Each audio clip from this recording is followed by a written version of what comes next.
Hello everyone, कैसे हैं आप सभी। आज की हमारी क्लास में हमारा जो टेस्ट नंबर है ईओआरओ का टेस्ट नंबर 26वां रहने वाला है। आज हम 26वां टेस्ट है वो करेंगे। अगर आज के क्वेश्चंस की बात करें तो आज हमारा क्वेश्चंस है वो राजस्थान जीके के रहेंगे। साथ में यहाँ पार्ट बी की कुछ धाराओं का रिवीजन करेंगे, उन धाराओं के क्वेश्चन के साथ है वो रिवीजन करेंगे। अगर हम इंडियन पॉलिटी की बात करें तो इंडियन पॉलिटी में आज का जो हमारा टॉपिक है वो रहेगा केंद्रीय सतर्कता आयोग। इसके क्वेश्चंस के अकॉर्डिंग पूरे आयोग को हमें रिवीजन करेंगे, अच्छे से याद करेंगे। फिर हम बात करें राजस्थान पॉलिटी की, तो राजस्थान पॉलिटी में हम पढ़ेंगे लोकायुक्त जैसे हमारे देश में लोकपाल होता है वैसे ही राज्य में लोकायुक्त होता है।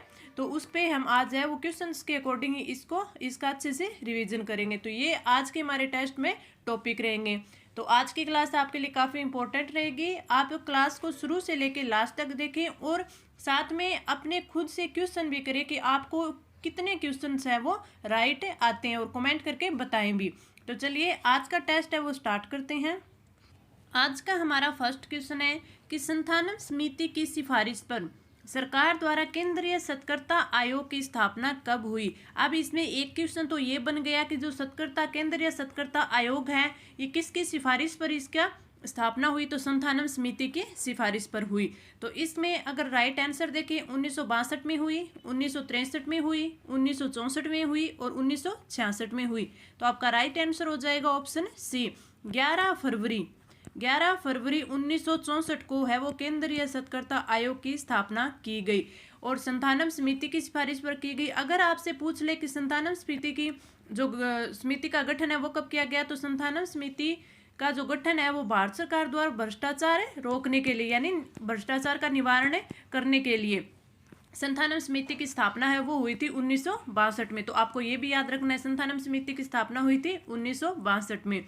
और जो संथानम समिति है उसी की सिफारिश पर क्या बना, 11 फरवरी 1964 को गठन हुआ आपके इसके केंद्रीय सतर्कता आयोग का।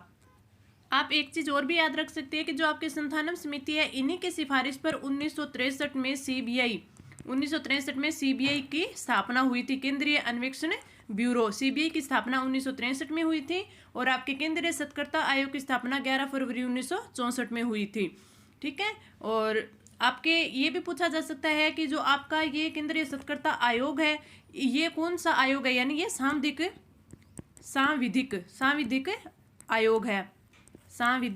आयोग है। तो इसको सांविधिक आयोग का दर्जा कब दिया गया, इसको सांविधिक आयोग का दर्जा है वो 1998 में दिया गया था, 1998 में दिया गया था। और सुप्रीम कोर्ट के एक निर्णय के अनुसार है वो केंद्र सरकार ने जो आपका केंद्रीय सतर्कता आयोग है उसे सांविधिक आयोग का दर्जा दिया था 1998 में। तो इस क्वेश्चन का आपका राइट आंसर हो जाएगा ऑप्शन सी, 11 फरवरी 1964 में इसकी स्थापना की गई। Right answer option C. आगे बढ़े, हमारा अगला क्वेश्चन है कि असुमेलित विकल्प का चयन कीजिए। हमें असुमेलित बताना है। धारा 183 में सार्वजनिक मार्ग की नियमित लाइन दी हुई है, ये तो हमारा सही है। 183 में तो ये सही दिया गया है, सार्वजनिक मार्ग की नियमित लाइन। 184 में भूमिगत उपयोगिता के नक्शे, नहीं ये गलत है। 184 में क्या दिया गया है, 184 में दिया गया भूमिगत उपयोगिता के लिए मार्ग का अधिकार। उपयोगिताओं के लिए मार्ग का अधिकार।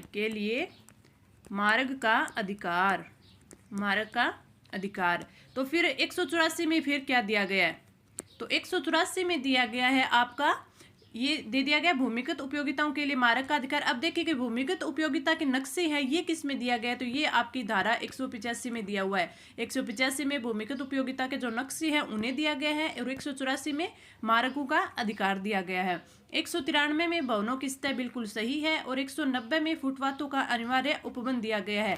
और अगर आपसे पूछ ले कि फुटपाथों की कम से कम जो आपकी चौड़ाई है वो कितनी होनी चाहिए, तो 1.5 फुट होनी चाहिए। ठीक है, तो ये आपको ध्यान रखना है। अब हम आगे बढ़े।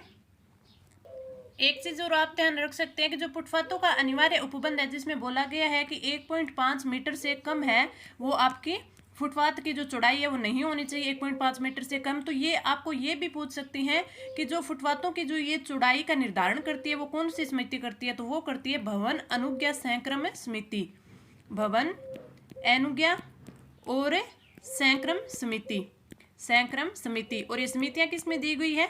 समितियां आपकी दी गई है आपकी धारा 55 में, धारा 55 में। तो ये भी आपका क्वेश्चन है वो काफी इंपॉर्टेंट है, बनने लायक क्वेश्चन है। तो आपको इस क्वेश्चन का राइट आंसर ऑप्शन बी की धारा 184 भूमिगत नक्शों के भूमिगत उपयोगिता के नक्शे 185 में दिए हुए हैं और 184 में ये दिया हुआ है। तो राइट आंसर ऑप्शन बी। आगे बढ़े, हमारा अगला क्वेश्चन कि नूर मोहम्मद राजपूताने की किस राज्य का प्रमुख चित्रकार था? आपके टॉपिक आता है चित्रकला, चित्रकला जिसमें आपसे पूछा जाता है कि किस किस रियासत की कौन सी थी, और उसमें चित्रकार है भी वो भी काफी इंपॉर्टेंट होते हैं। तो इसी में ये क्वेश्चन पूछा गया कि जो नूर मोहम्मद है वो राजपूताने की किस राज्य का प्रमुख चित्रकार था, यानी कौन से राज्य की चित्रकला शैली का था? बीकानेर का, जोधपुर का, जयपुर का और कोटा का। तो आपका राइट आंसर हो जाएगा ऑप्शन डी, कोटा चित्रकला शैली है, कोटा चित्रकला शैली। तो उसका ये प्रमुख चित्रकार था Noor Mohammad Kota. Right answer option D. आगे बढ़े, हमारा अगला क्वेश्चन है कि लोकायुक्त संस्था है सांविधिक एवं सलाहकारी संस्था, सांविधिक एवं न्यायिक संस्था, संवैधानिक एवं सलाहकारी संस्था और संवैधानेतर एवं न्यायिक संस्था। तो आपका राइट आंसर क्या होगा? राइट आंसर होगा ऑप्शन ए, सांविधिक एवं सलाहकारी संस्था है लोकायुक्त। अगर हम राजस्थान में देखें, राजस्थान में लोकायुक्त, तो अगर राजस्थान लोकायुक्त एवं उप लोकायुक्त जो अधिनियम है, अधिनियम वो कौन सा है? ये है 1973 का अधिनियम है, 1973 का। अब आपसे पूछ ले कि स्थापना कब हुई, तो राजस्थान में लोकायुक्त की स्थापना तो ये हुई थी आपकी 3 फरवरी 1973 को, 3 फरवरी 1973 को। ये आप याद रखना, ठीक है। अब आपसे ये भी पूछा जा सकता है कि फर्स्ट लोकायुक्त कौन थे? फर्स्ट लोकायुक्त तो ये थे आपके ID दूहा, इसे आपको अच्छे से याद करना है। अगर फर्स्ट आपसे उप लोकायुक्त पूछ ले, उप लोकायुक्त तो वो कौन थे? वो थे KPU मेनन। तो आपको याद रखना है कि लोकायुक्त है वो सांविधिक एवं सलाहकारी संस्था है। ये जो आपके राजस्थान लोकायुक्त वह उप लोकायुक्त अधिनियम पूछ ले तो 1973 का। स्थापना कब हुई? 3 फरवरी 1973 को हुई। फर्स्ट लोकायुक्त हैं वो ID दुआ थे और फर्स्ट उप लोकायुक्त हैं वो कौन थे? KPU मेनन थे। तो चलिए हम आगे बढ़ते हैं, हमारा अगला क्वेश्चन, केंद्रीय सत्कर्ता आयोग में अध्यक्ष के अलावा कितने सदस्य होते हैं? 4 होते हैं, 3, 2 और 5। तो आपका राइट आंसर क्या होगा? आपका राइट आंसर होगा ऑप्शन सी, 2 होती हैं। अगर आपकी संरचना पूछे तो 1+2 की होती है। 1+2 की कैसे कि एक तो केंद्रीय सत्कर्ता आयुक्त हो जाएगा, केंद्रीय सत्कर्ता आयुक्त यानी अध्यक्ष। क्या हो गया? अध्यक्ष। एक तो हो गया अध्यक्ष, 2 हो जाएंगे सदस्य, 2 हो जाएंगे आपके सत्कर्ता आयुक्त, एक केंद्रीय सत्कर्ता आयुक्त और 2 आपके सत्कर्ता आयुक्त यानी सदस्य, तो ये टोटल कितने हो गए? आपके 3 हो गए, लेकिन इस क्वेश्चन में पूछा है कि अध्यक्ष के अलावा बतानी है तो 2 हो गए। तो राइट आंसर ऑप्शन सी हो गया।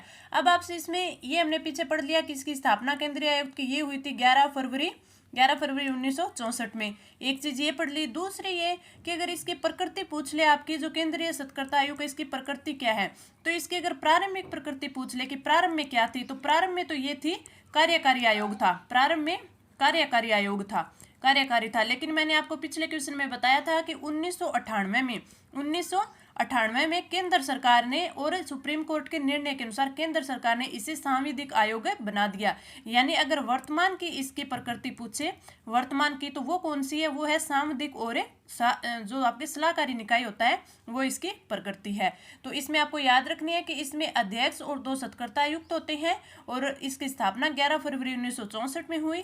आपसे एक क्वेश्चन और भी पूछा जा सकता है, वो कौन सा कि इसके जो प्रथम है केंद्रीय सत्कर्ता आयुक्त यानी अध्यक्ष कौन थे? अध्यक्ष कौन थे? तो वो आपको याद रखना है निटूर श्रीनिवास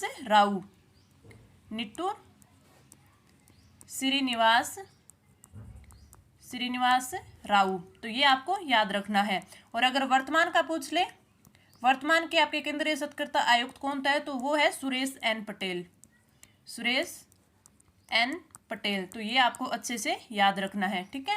प्रथम अध्यक्ष आपके केंद्रीय सतर्कता आयुक्त कौन थे? निटूर श्रीनिवास राव थे। वर्तमान में सुरेश एन पटेल है। स्थापना 11 फरवरी 1964 में हुई थी। अब हम अगले क्वेश्चन पे बढ़ते हैं।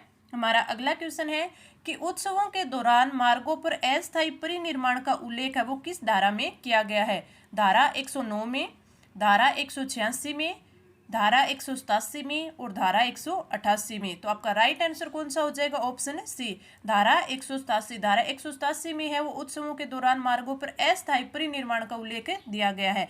अब हम धारा 187 पर थोड़ा गौर कर लेते हैं कि 187 में क्या और किस प्रकार दिया हुआ है। इसमें दिया गया है कि जो उत्सवों के दौरान मार्गों पर अस्थायी निर्माण होता है उसके बारे में दिया है कि जो मुख्य नगरपालिका अधिकारी होता है, मुख्य नगरपालिका अधिकारी यानी आपके ईओ साहब अधिकारी, ठीक है, वो होता है वो त्योहारों उत्सव कोई भी हो गया उन पर निर्धारित फीस लेकर के और कुछ शर्तों के साथ है वो सार्वजनिक स्थान पर आपके बूथ लगवाना या फिर कोई भी पंडाल लगवाना या फिर कोई भी संरचना हो गई, कोई अस्थायी निर्माण की मंजूरी देना, अस्थायी निर्माण की, ठीक है, अस्थायी निर्माण की मंजूरी देना। तो ये सब है वो लिखित में मंजूर कर सकता है, लिखित में मंजूरी दे देगा। किसके अकॉर्डिंग देगा? धारा 187 में देगा कौन? मुख्य नगरपालिका अधिकारी देगा। और अगर आपसे ये पूछ ले कि परामर्श किससे लेगा? परामर्श से ही ये देगा, परामर्श के बिना नहीं देगा। तो ये देगा यातायात प्रभारी पुलिस से, यातायात प्रभारी पुलिस से परामर्श जरूर लेगा पुलिस, ठीक है। तो ये भी आपको याद रखना है। इसमें क्वेश्चन बन सकता है। पहला तो ये बन ही गया कि किस धारा के में इसका उल्लेख है, तो 187 में है। और ये जो आपके मंजूरी देते हैं कौन देते हैं? मुख्य नगरपालिका अधिकारी लिखित में देगा। किसके परामर्श से देगा? यातायात प्रभारी पुलिस के परामर्श से देगा। इसकी जो अनुमति होगी उसके बाद ही ये है जो आपको लिखित में मंजूरी देगा। तो इस क्वेश्चन का राइट आंसर ऑप्शन सी। आगे बढ़े। हमारा अगला क्वेश्चन है कि राजस्थान में लोकायुक्त के संदर्भ में निम्न में से कौन सा कथन सही नहीं है?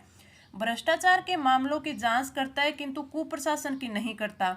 मुख्यमंत्री इसके जांच क्षेत्र से बाहर है। वह अपना वार्षिक प्रतिवेदन राज्यपाल को प्रस्तुत करता है। और क्या है कि उसकी सिफारिश सरकार के लिए बाध्यकारी होती है।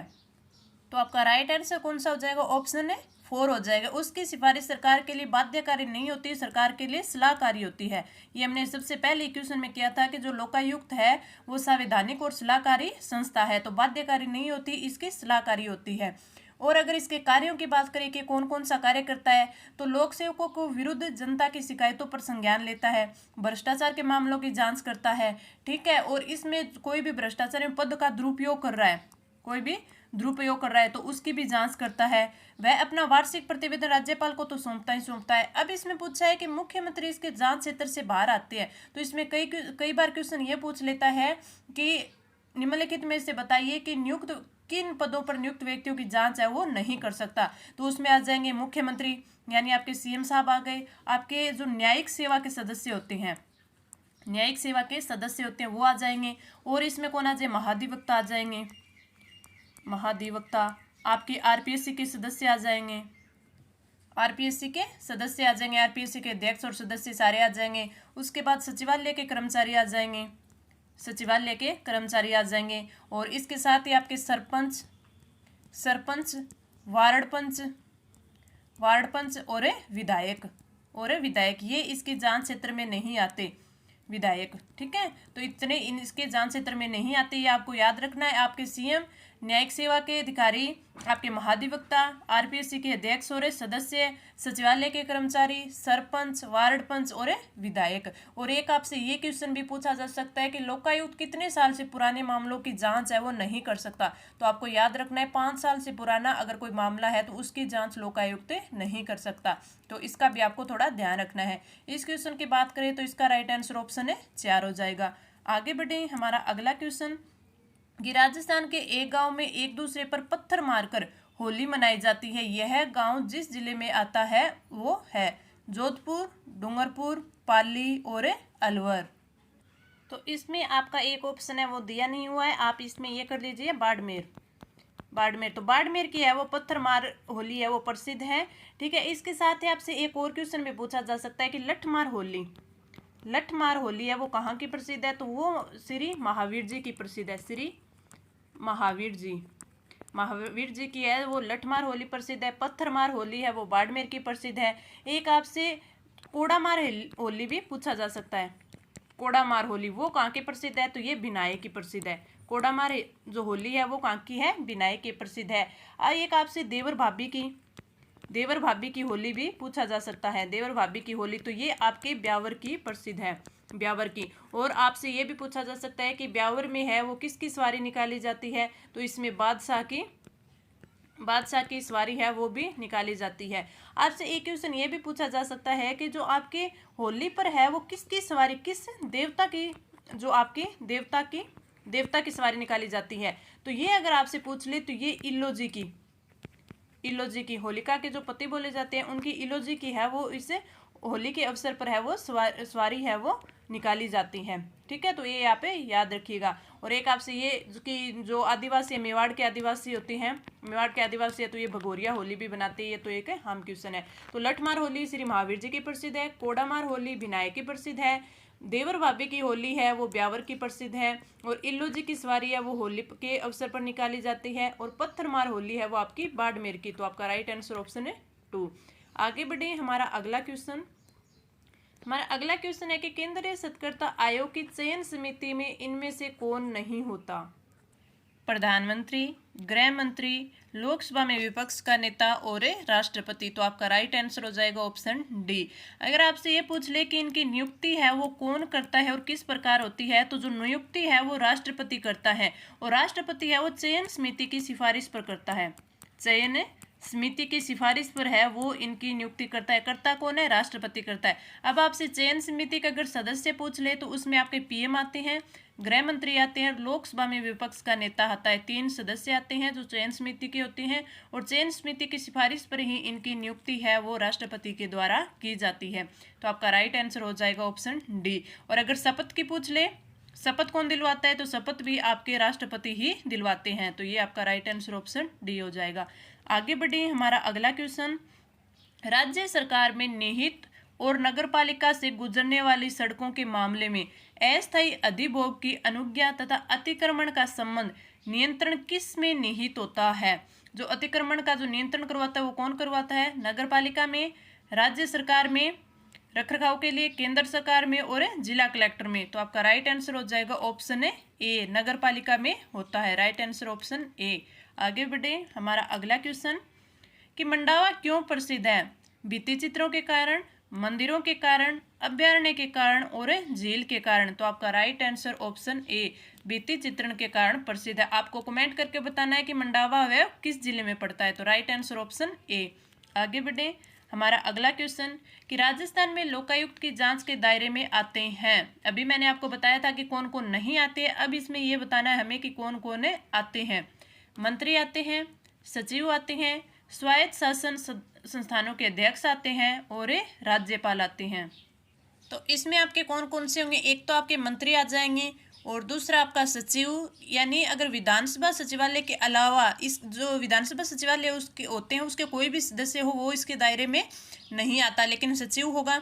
स्वायत्त शासन संस्थानों के अध्यक्ष आ जाएंगे। अब राज्यपाल नहीं आएगा क्योंकि राज्यपाल हो गए, सीएम हो गए, सरपंच, उप सरपंच हो गए, आपके वार्ड वार्ड के सदस्य हो गए, न्यायिक सेवा यानी उच्च न्यायालय के कोई भी हो गए, या फिर किसी भी राज्य के उच्च न्यायालय के आपके मुख्य न्यायाधीश या न्यायाधीश हो गए, महाधिवक्ता हो गए, ये इसमें नहीं आते। तो आपके फर्स्ट, सेकंड और फोर्थ, तो ये आपका ऑप्शन फर्स्ट हो जाएगा। राइट आंसर ऑप्शन फर्स्ट हो जाएगा।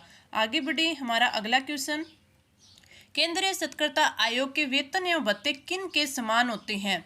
उच्च न्यायालय के मुख्य न्यायाधीश के समान, उच्चतम न्यायालय के मुख्य न्यायाधीश के समान, राष्ट्रपति के सभापति के समान और यूपीएससी के अध्यक्ष एवं सदस्यों के समान। तो आपका राइट आंसर हो जाएगा ऑप्शन डी, यूपीएससी के अध्यक्ष एवं सदस्यों के समान है, इनके वेतन एवं भत्ते होते हैं। अगर आपसे ये पूछ ले कि इनको पद से हटाया कैसे जाता है, पद से हटाना, क्योंकि ये भी क्वेश्चन बन सकता है, तो पद से इनको उसी प्रकार हटाया जाता है कि जो कदाचार हो गया या फिर असमर्थता के आधार पर सुप्रीम कोर्ट अगर जांच करता है और वो जांच में सही पाया जाता है तो जांच के पश्चात है वो सुप्रीम कोर्ट के द्वारा हटाया जाता है। यानी कदाचार या असमर्थता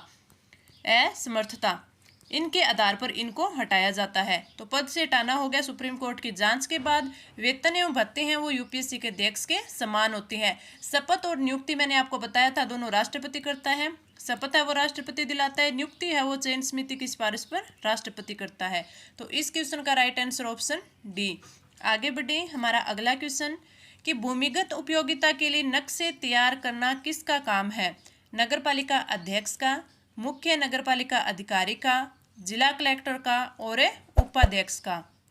तो आपका राइट आंसर हो जाएगा ऑप्शन बी, मुख्य नगरपालिका अधिकारी है वो भूमिगत उपयोगिता के लिए नक्शों को तैयार करवाता है। तो इसमें जो भी संपूर्ण सर्वेक्षण के जो नक्शे आती हैं वो भी इसमें आ जाएंगे, सर्वेक्षण के नक्शे आ जाएंगे। कोई भी रेखा चित्र हो गया वो आ जाएगा, और इसमें फायर हाइड्रेंट्स है वो भी आ जाएंगे, ठीक है। और इसमें मल वहन मेन होल है वो भी आ जाएंगे। इन सभी के जो नक्शे है वो नगरपालिका का जो मुख्य नगरपालिका अधिकारी होता है वो ही मेंटेन करवाएगा, वही इसके नक्शे है वो मेंटेन करवाएगा। और इसमें एक ये भी आता है कि जो सूचना का अधिकार होता है उसके तहत इसके नक्शों की जांच है, वो जानकारी कोई मांगता है तो उनको दी जाती है। लेकिन अगर कोई संवेदनशील नक्शे हो गए तो ये मना भी कर सकता है कि नहीं, आपको ये नक्शे नहीं दिए जा सकते। तो ये किस पे है? ये मुख्य नगरपालिका अधिकारी पे है। वो देखेगा कि अगर कोई संवेदनशील नक्शे का है तो उसे गोपनीय बनाए रखेगा। तो इस क्वेश्चन का राइट आंसर ऑप्शन है बी। आगे बढ़े, हमारा अगला क्वेश्चन है कि मारवाड़ राज्य लोक परिषद का प्रथम अधिवेशन कहाँ हुआ था? पुष्कर, अजमेर में, जोधपुर में, जयपुर में और पाली में। तो आपका राइट आंसर हो जाएगा ऑप्शन ए, मारवाड़ राज्य लोक परिषद का प्रथम अधिवेशन है वो पुष्कर में हुआ था, अजमेर में। तो आपका राइट आंसर ऑप्शन ए। आगे बढ़े, हमारा अगला क्वेश्चन है कि निम्न में से किन पदाधिकारी या पदाधिकारियों के खिलाफ शिकायत प्राप्त होने पर लोकायुक्त राजस्थान द्वारा जांच नहीं की जा सकती? ये क्वेश्चन देखिए, बाद में वापस आ गया घूम के कि पंचायत समितियों के प्रधान एवं उपप्रधान की, पंचायत समितियों की स्थायी समितियों के अध्यक्ष की, सरपंच व पंच की और जिला परिषद का प्रमुख की। तो आपका राइट आंसर कौन सा हो जाएगा? ऑप्शन 3, सरपंच, पंच या वार्ड पंच हो गए, उनकी जो है वो जांच है वो लोकायुक्त नहीं कर सकता। तो राइट आंसर हो जाएगा ऑप्शन है 3। आगे बढ़े, हमारा अगला क्वेश्चन है कि केंद्रीय सत्कर्ता आयोग के सदस्यों का कार्यकाल होता है, कितना होता है? 3 वर्ष या 70 वर्ष की आयु तक, 4 वर्ष या 65 वर्ष की आयु तक, 5 वर्ष या 70 वर्ष की आयु तक और 5 वर्ष या 65 वर्ष की आयु तक। तो आपका राइट आंसर कौन सा हो जाएगा? ऑप्शन बी, 4 वर्ष या 65 वर्ष की आयु तक केंद्रीय सत्कर्ता आयोग के सदस्यों का कार्यकाल होता है। Right answer option B. आगे बढ़े, हमारा जो अगला क्वेश्चन है, धारा 182 में उल्लेख है, किस चीज का उल्लेख है? भूमि के उपयोग के परिवर्तन पर निर्बंधन है। भूमि के उपयोग का परिवर्तन अनुज्ञात करने की राज्य सरकार की शक्ति है। भूमि के उपयोग का परिवर्तन अनुज्ञात करने की नगरपालिका की शक्ति है। तो हम एक बार धारा 182 में देख लेते हैं कि उसमें क्या क्या चीज है। जो धारा 182 है, धारा 182 में बोला गया है कि भूमि के उपयोग में परिवर्तन पर प्रतिबंध है, ठीक है। भूमि के उपयोग में परिवर्तन पर निर्बंध या प्रतिबंध है। और दूसरा कि भूमि के उपयोग में जो परिवर्तन होंगे, परिवर्तन अनुज्ञात करने की राज्य सरकार की शक्ति है, राज्य सरकार की शक्ति है। तो आपके ए और बी है, बिल्कुल सही है। नगरपालिका की शक्ति नहीं है, आपके राज्य सरकार की शक्ति है। तो आपके ए और बी दोनों सही है, यानी डी होगी। इसमें ये बताया गया कि कोई भी व्यक्ति है, अब वो नगरपालिका हो गई या फिर नगरपालिका द्वारा कोई प्राधिकृत व्यक्ति हो गया या फिर राज्य सरकार हो गई, या राज्य सरकार द्वारा कोई भी प्राधिकृत व्यक्ति है, उनके द्वारा अगर किसी व्यक्ति को कोई आवंटित भूमि की जाती है, ठीक है, तो जो भूमि का उपयोग है वो उनके लिए, उनको जो जिस स्वीकृति पर जो आवंटित की गई है, यानी जिस प्रयोजन के लिए वो भूमि उनको दी गई है, उसी प्रयोजन का वो भूमि का उपयोग करेगा, उसके अलावा नहीं करेगा। जैसे उसे रहने के लिए वो भूमि आवंटित की गई है लेकिन वो व्यवसाय कर रहा है, तो वो ऐसा नहीं कर सकता। जिस प्रयोजन के लिए उन्हें वो भूमि आवंटित की गई है उसी के वो काम में ले सकेगा उसे, ठीक है। तो ये इसमें दिया गया है। तो आपका राइट आंसर ऑप्शन डी। आगे बढ़े, हमारा अगला क्वेश्चन है कि निम्नलिखित कथनों पर विचार कीजिए। राजस्थान में लोकायुक्त संस्था की स्थापना वर्ष 1973 में हुई, बिल्कुल सही है। मैंने अभी आपको पीछे बताया था कि 3 फरवरी 1973 में आपके राजस्थान के लोकायुक्त की स्थापना हुई थी, गठन हुआ था। तो ये तो आपका सही हो गया। न्यायमूर्ति IRD दुआ राजस्थान के पहले लोकायुक्त थे, तो ये भी बिल्कुल सही है। मैंने आपको बताया कि प्रथम लोकायुक्त तो थे ID दुआ। और अगर उप लोकायुक्त की बात करें, उप लोकायुक्त की बात करें तो ये कौन थे? ये थे आपके KPU मेनन। तो आपको दोनों याद होने चाहिए। तो आपका राइट आंसर कौन सा हो जाएगा फिर? Option third. ए फर्स्ट और सेकंड दोनों सही है, तो राइट आंसर ऑप्शन है थर्ड। आगे बढ़े, हमारा अगला क्वेश्चन है कि राजस्थान में निम्नलिखित में से कौन सा त्योहार है वो श्रावण यानी सावन मास में नहीं आता? उबछठ, बड़ी तीज या कजली तीज, रक्षाबंधन और नागपंचमी, इनमें से कौन सा है वो सावन में नहीं आता? तो आपका राइट आंसर हो जाएगा ऑप्शन दो। बड़ी तीज या कजली तीज है वो बनाई जाती है भाद्रपद में, भाद्रपद की कृष्ण तृतीया को, कृष्ण तृतीया को है ये बनाई जाती है। और इस दिन है वो बूंदी में कजली तीज की भव्य सवारी है वो निकाली जाती है। यानी कजली तीज है वो कहाँ की प्रसिद्ध है? ये बूंदी की प्रसिद्ध है। ठीक है, तो आपको ये दो चीजें याद रखनी है। दूसरा उपछठ है वो श्रावण में बनाई जाती है। रक्षाबंधन है श्रावण की पूर्णिमा को बनाई जाती है, श्रावण की पूर्णिमा को बनाई जाती है। नागपंचमी की बात करें तो नागपंचमी भी कब बनाई जाती है? श्रावण शुक्ला पंचमी को, शुक्ला पंचमी को बनाई जाती है। इस दिन है वो पंचमी, इस दिन है सांपों की पूजा की जाती है। एक इसमें निड्री नवमी भी आती है, निड्री नवमी भी आती है। ये कब बनाई जाती है? ये नवमी को, श्रावण मास की नवमी को बनाई जाती है, जिस दिन है वो नेवलों की पूजा की जाती है। यानी सांपों से बचने के लिए नेवलों की पूजा है वो की जाती है। तो नाग पंचमी और निड्री नवमी दोनों ही किस में बनाई जाती है? श्रावण मास में बनाई जाती है। बड़ी तीज और आपकी कजली तीज है ये भाद्रपद कृष्ण तृतीया को बनाई जाती है। तो इस क्वेश्चन का राइट आंसर ऑप्शन है 2। आगे बढ़े, हमारा अगला क्वेश्चन है समा, नाथा, छज्जू और सेफू चित्रकला के किस शैली से संबंधित चित्रकार है? यानी किस रियासत की चित्रकला थी उससे संबंधित थे, उसके प्रमुख चित्रकार थे? अलवर शैली, जोधपुर शैली, मेवाड़ शैली और जयपुर शैली। तो आपका राइट आंसर हो जाएगा ऑप्शन बी। जोधपुर चित्रकला शैली है उसके मुख्य चित्रकार थे समा, नाथा, छज्जू और सेफू। ऐसे क्वेश्चन है वो चित्रकला से आपने देखा होगा कि हर एग्जाम में चित्रकला से क्वेश्चन पूछे जाते हैं, तो उसमें से एक दो क्वेश्चन है वो इनके चित्रकार से जरूर पूछे जाते हैं। तो ये चित्रकला टॉपिक है ये आपका काफ़ी इंपॉर्टेंट है, क्योंकि आपने देखा होगा कि कई कई टॉपिक ऐसे होते हैं जो हर एग्जाम में आते हैं।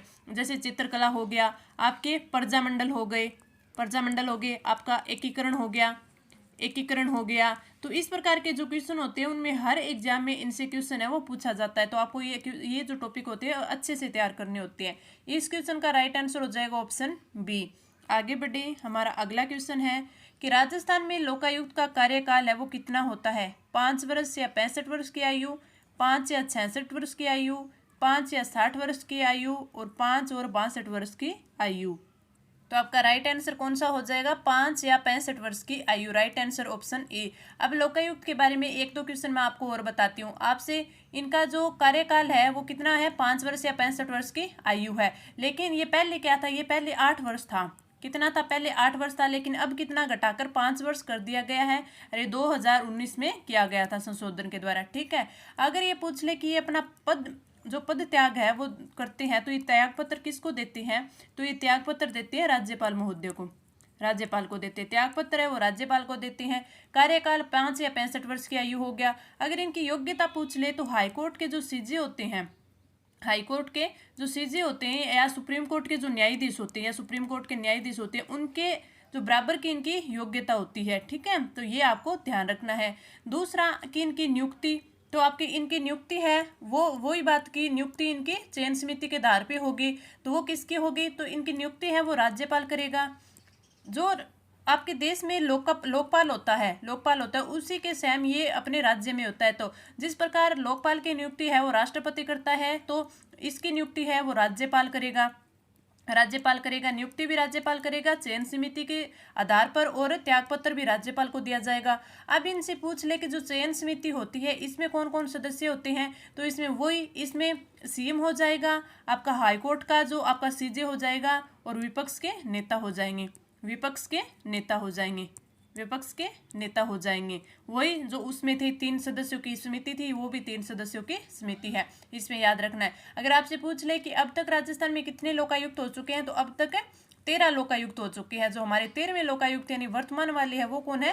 प्रताप कृष्ण लोहरा, प्रताप कृष्ण लोहारा। तो ये आपको थोड़ा याद रखना है कि अब वर्तमान में कौन है, प्रताप कृष्ण लोहारा है, जो कि 13वें लोकायुक्त है। ठीक है, आगे बढ़े। हमारा अगला क्वेश्चन है कि महाराणा प्रताप का राज तिलक है वो कहाँ हुआ था? चावंड में, गोगुंदा में, उदयपुर में और कुंभलगढ़ में। तो आपका right answer option B, Gogunda में हुआ था। Right answer option B. आगे बढ़े। हमारा अगला क्वेश्चन है कि राजस्थान में लोकायुक्त के क्षेत्राधिकार पर विचार कीजिए तथा दिए गए कूटों की सहायता से सही उत्तर का चयन कीजिए। इसमें दिया है केवल मंत्री, मुख्यमंत्री सहित मंत्री, राजस्थान राज्य के कानून द्वारा स्थापित निगमों के सेवक, जिला प्रमुख, उप जिला प्रमुख और प्रधान और उप प्रधान व्यक्ति। तो इनमें से वो कौन से हैं उनके क्षेत्राधिकार में आते हैं? तो इसमें हमें पता है कि इसमें मंत्री है वो इनके क्षेत्राधिकार में आते हैं, जिला प्रमुख, उप जिला प्रमुख और प्रधान है उप प्रधान भी आते हैं, और राजस्थान राज्य के कानून द्वारा स्थापित निगमों के सेवक है वो भी आते हैं। तो इसमें ए, सी और डी हो जाएगा। तो ये आपके ऑप्शन 3 में आ जाएगा। मुख्यमंत्री सहित मंत्री नहीं होते क्योंकि मुख्यमंत्री है इनके क्षेत्राधिकार में नहीं आता। तो आपके ए, सी और डी आपका राइट आंसर ऑप्शन है 3rd हो जाएगा। आगे बढ़े। हमारा अगला क्वेश्चन है कि जैन पर्युषण है वो किस माह में आता है? चैत्र मास में, श्रावण मास में, भाद्रपद मास में और कार्तिक मास में। तो आपका राइट आंसर हो जाएगा ऑप्शन सी, भाद्रपद मास में मनाया जाता है। जो ये जैन धर्म का, ये जैन पर्युषण हो गया यानी जैन धर्म का है, और ये सबसे बड़ा होता है यानी इनका ये महापर्व होता है, महापर्व होता है। ठीक है, और इसमें महापर्व का, इसमें ये जो आपके पर्युषण है इसका जो शाब्दिक अर्थ होता है इसका होता है निकट बसना। क्या होता है? निकट बसना। और जो इसमें दो होती हैं, 2 शाखाएं हो चुकी इनकी जैनियों की। तो इनमें एक तो दिगंबर होती है, दिगंबर, तो उनमें है ये मनाया तो दोनों में, और एक श्वेतांबर होती है, दूसरी क्या होती है? श्वेतांबर होती है। तो मनाया तो दोनों में भाद्रपद में जाता है, लेकिन इनकी तिथियां हैं वो अलग अलग होती है। इतनी शायद आपको डीप नहीं पूछेगा, लेकिन फिर भी पूछ ले तो आप इसमें ध्यान रखिएगा। जो कि आपकी जो दिगंबर परंपरा होती है इसमें इसे 10 लक्षण के नाम से भी जाना जाता है, 10 लक्षण के नाम से भी जाना जाता है। और इसमें इसका है जो वो शुद्धि पंचमी को होता है, और इसका जो समापन है वो चतुर्दशी को माना जाता है। लेकिन अगर श्वेतांबर की बात करें तो श्वेतांबर में इसका जो भाद्रपद की कृष्ण 12 होती है, तो इसमें 12 में स्टार्ट होता है, और इसका जो समापन है वो शुक्ल पंचमी को माना जाता है, लेकिन आपसे इतना डीप में नहीं पूछेगा, आपसे बस इतना ही पूछ सकता है कि जो पर्युषण पर्व है किससे संबंधित है? तो जैन धर्म से संबंधित है, जैन पर्व है ये, और किस मास में बनाया जाता है? तो भाद्रपद मास में बनाया जाता है, आपसे ये पूछ सकता है। तो इस क्वेश्चन का राइट आंसर ऑप्शन सी। आगे बढ़े। हमारा अगला क्वेश्चन है कि राजस्थान में त्योहारों की शुरुआत है वो श्रावणी तीज से होती है, और अंत है वो किस से होता है? हरियाली तीज से, चितड़ा चौथ से, शीतलाष्टमी से और गणगौर से। तो आपका राइट आंसर हो जाएगा ऑप्शन 4 गणगौर। अगर गणगौर की हम बात करें तो आपका जो गणगौर त्योहार है ये चैत्र शुक्ला तृतीया को बनाया जाता है, चैत्र शुक्ला तृतीया को मनाया जाता है। और जो ये होता है ये सुहागिन स्त्रियों का महत्वपूर्ण त्योहार होता है। इसमें शिव और पार्वती जी की पूजा की जाती है, शिव व पार्वती जी की पूजा की जाती है, जिसमें आपके जो गण हैं वो शिव जी को बोला जाता है, और गौरी है वो पार्वती माँ को बोला जाता है। ठीक है, और इसमें एक आपसे ये भी पूछा जा सकता है कि ये कितने दिनों का त्योहार होता है? तो गणगौर होता है वो आपके 18 दिनों तक चलता है। तो 18 दिनों का त्योहार होता है। 18 दिनों का क्यों जाता है? ये जो गणगौर है आपकी मनाई तो चैत्र शुक्ला तृतीया को जाती है, लेकिन जो आपका चैत्र महीना शुरू होता है तो चैत्र जो कृष्ण एकम होती है यानी चैत्र का जो पहला दिन होता है उसी से इस त्योहार को मनाना शुरू किया जाता है, और उसके बाद ये त्योहार है वो कब तक चलता है? चैत्र शुक्ला तृतीया तक ये चलता रहता है। ठीक है, तो ये 18 दिन का त्योहार हो जाता है। तो कई बार एग्जाम में पूछ लिया जाता है कि गणगौर त्योहार है वो कितने दिन का होता है? तो 18 दिन का होता है। इसमें ये इंपॉर्टेंट है, याद रखने वाली बात। ठीक है, और इसमें अगर आपसे ये पूछ ले कि गणगौर है वो कहाँ की प्रसिद्ध है, तो आपके जयपुर और उदयपुर की प्रसिद्ध है, जयपुर और उदयपुर की प्रसिद्ध है। अब एक क्वेश्चन इसमें इंपॉर्टेंट और बनता है, वो कौन सा? कि वैसे तो गणगौर है वो चैत्र शुक्ला तृतीया को बनाया जाता है, ठीक है, लेकिन नाथ द्वारा में ये गणगौर है वो कब मनाया जाता है? ये चैत्र शुक्ला पंचमी को भी मनाया जाता है। ठीक है, उसमें, और इसको क्या बोलते हैं? गुलाबी गणगौर बोलते हैं। नाथ द्वारा में चैत्र शुक्ला पंचमी को मनाया जाता है, जैसे गुलाबी गणगौर बोलते हैं। तो ये देखिए आपके गणगौर से भी 3-4 क्वेश्चन बन सकते हैं, तो आप इसे अच्छे से पढ़ें। इस क्वेश्चन का राइट आंसर ऑप्शन 4 हो जाएगा। आगे बढ़े, हमारा अगला क्वेश्चन है कि नांदड़ा है वो वस्त्र पहना जाता है किन के द्वारा पहना जाता है? पुरुषों के द्वारा, महिलाओं के द्वारा, दोनों के द्वारा या इनमें से कोई नहीं। तो आपका राइट आंसर हो जाएगा ऑप्शन बी, नांदड़ा वस्त्र है वो महिलाओं के द्वारा पहना जाता है। आगे बढ़े, हमारा अगला क्वेश्चन है कि विक्रम संवत पंचांग के अनुसार शीतला अष्टमी है वो किस दिन मनाई जाती है? चैत्र कृष्ण अष्टमी को, चैत्र शुक्ला अष्टमी को, फाल्गुन शुक्ला अष्टमी को और कार्तिक कृष्णा अष्टमी को। तो ये कब मनाई जाती है?